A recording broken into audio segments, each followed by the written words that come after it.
আমার কাছে ছোট মাছ কাটা আর যুদ্ধ জয় করা মনে হয় এক সমান।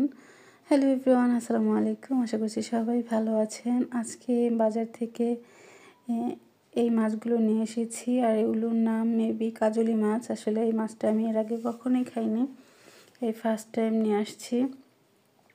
1 কেজি মাছ কাটতে আমার যে কী অবস্থা হবে আল্লাহ মাবুদ জানে। যাই হোক, চলুন মাছগুলো কেটে নিয়ে আসি।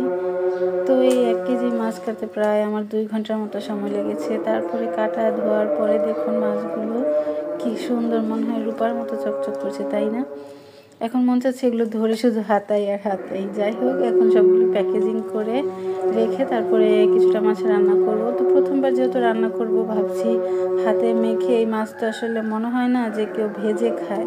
এটা ভাজা তো সম্ভব কিনা আমি সঠিক জানি না। যাই হোক, তারপরেই তো হাতে মেখে ভুনা করব। তার জন্য এখানে আলু, তারপর 2টা টমেটো, পেঁয়াজ পাতা দিয়ে খুব ভালোভাবে মশলা টশলা দিয়ে মাখিয়ে রান্নার জন্য বসিয়ে দিয়েছি। সত্য কথা বলতে ছোট মাছ আমার খুবই পছন্দ, কিন্তু এই যে কাটতে পারি না বিধায় দেখা যায় কি অনেক সময় ছোট মাছ আনা হয় না, যেহেতু কাটতে পারি না। আর মাঝে মধ্যে দেখা যায় যে যখন খুব বেশি খেতে মন চায় তখন অল্প পরিমাণে এনে কষ্ট করে তারপরে কাটি, অনেক সময় লাগে। বড় মাছ আবার কাটতে কোনো অসুবিধা হয় না, কিন্তু ছোট মাছটা কেন জানি আমি একদমই কাটতে পারি না। তো প্রায় সময় মায়ের কথা খুব মনে পড়ে।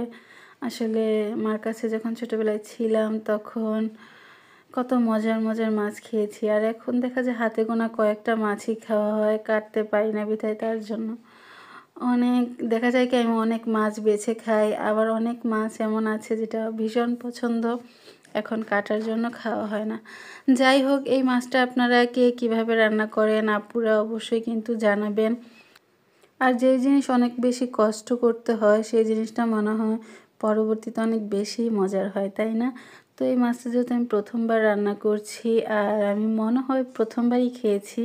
আমি এর আগে পরে খেয়েছি কিনা আমার সত্য কথা একদমই জানা নেই, কিন্তু প্রথমবার নিজের হাতে রান্না করে খেয়ে ভীষণ ভীষণ ভালো লেগেছে। তো আসলে তরকারিটা রান্না করেছি, প্রথম ভিডিওটা অলরেডি আপনাদের সাথে শেয়ার করা হয়ে গিয়েছে। আপনারা অনেক বেশি পছন্দ করেছেন রান্নাটা, আর রান্নাটা কিন্তু খেতেও অনেক বেশি মজা ছিল, আর তাও রান্না করেছিলাম মাটির হাঁড়িতে। তো যাই হোক, আজ এ পর্যন্তই। সবাই ভালো থাকবেন, সুস্থ থাকবেন। অনেক দিন পর একটা বড় ভিডিও ছাড়লাম আপনাদের মাঝে। আমার ভিডিওগুলো আপনাদের কাছে কেমন লাগে অবশ্যই আপনাদের মূল্যবান মতামত দিয়ে জানাবেন। আর আসলে দেখা যায় কি ভয়েস ওভার দিতে গেলে না অনেক সময় কথা আটকে যায়। প্লিজ সবাই একটু ইগনোর করবেন। আজ এই পর্যন্তই। আল্লাহ হাফেজ।